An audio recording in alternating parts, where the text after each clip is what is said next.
Hello everyone, আসসালামু আলাইকুম। তো আপনারা দেখতে পাচ্ছেন আবহাওয়া খুবই খারাপ।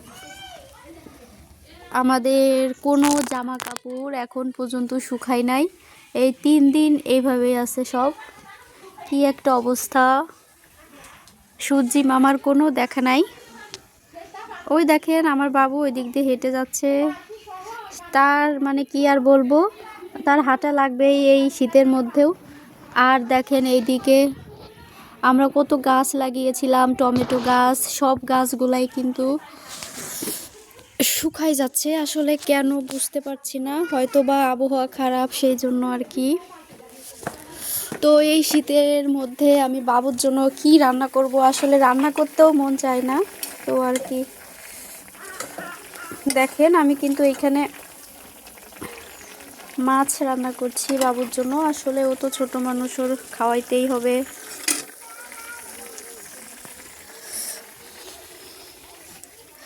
তো চলেন একটু দেখায় নিয়ে আসি আমাদের গাছগুলা। তো দেখতে পাচ্ছেন এটা হচ্ছে আমাদের বেগুন গাছ। মাশাআল্লাহ ভালোই আছে বেগুনগুলা। আবহাওয়া এত খারাপ কি বলবো, সকালের দিকে যাওয়া একটু ভালো ছিল, এখন একদম খারাপ হয়ে যাচ্ছে। বুঝতে পারছি না, মনে হচ্ছে বৃষ্টি আসবে। আর আকাশে কিন্তু প্রচুর মেঘ হয়েছে। তো দেখেন এই যে গাছগুলা কিন্তু সব এইভাবে মুড়ে মুড়ে এইভাবে শুকিয়ে যাচ্ছে, কিন্তু কেন বুঝতে পারছি না। দেখেন খুবই খারাপ, মানে খুবই খারাপ আবহাওয়াটা। এইদিকে দেখেন যে এখানেও কিছু গাছ লাগিয়েছিলাম আমরা। এটা হচ্ছে লাউ লাউ গাছ, হয়তো বা হ্যাঁ লাউ গাছ। এখানে আম্মু লাগিয়েছিল এই গাছগুলা।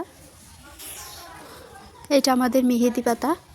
শীতের দিনে মেহেদির পাতাগুলা এমনই হয়ে যায়, কুড়মুড়ে হয়ে যায়, পরবর্তীতে আবার ঠিক হয়ে যাবে ইনশাল্লাহ। তো আমি কিন্তু ওই দেখতে পাচ্ছেন ওইখানে পুঁইয়ের জাংলা আছে, ওই জাংলা থেকেই কিছু পুঁই এনে তারপরে কিন্তু আলভিকে রান্না করে দিচ্ছি।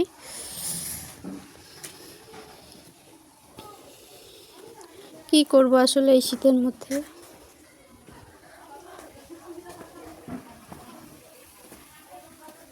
দেখেন এদিকে আম্মুকে বলেছিলাম পিঠা খাবো, সে আর কি পিঠার সাজ টাস রেডি করে রেখেছে। দেখা যাক, আজকে আবার আমাদের দাওয়াত আছে। তো আপনাদের সবার কি অবস্থা, এই শীতের মধ্যে কেমন আছেন সবাই কমেন্ট করে জানাবেন। আল্লাহ হাফেজ।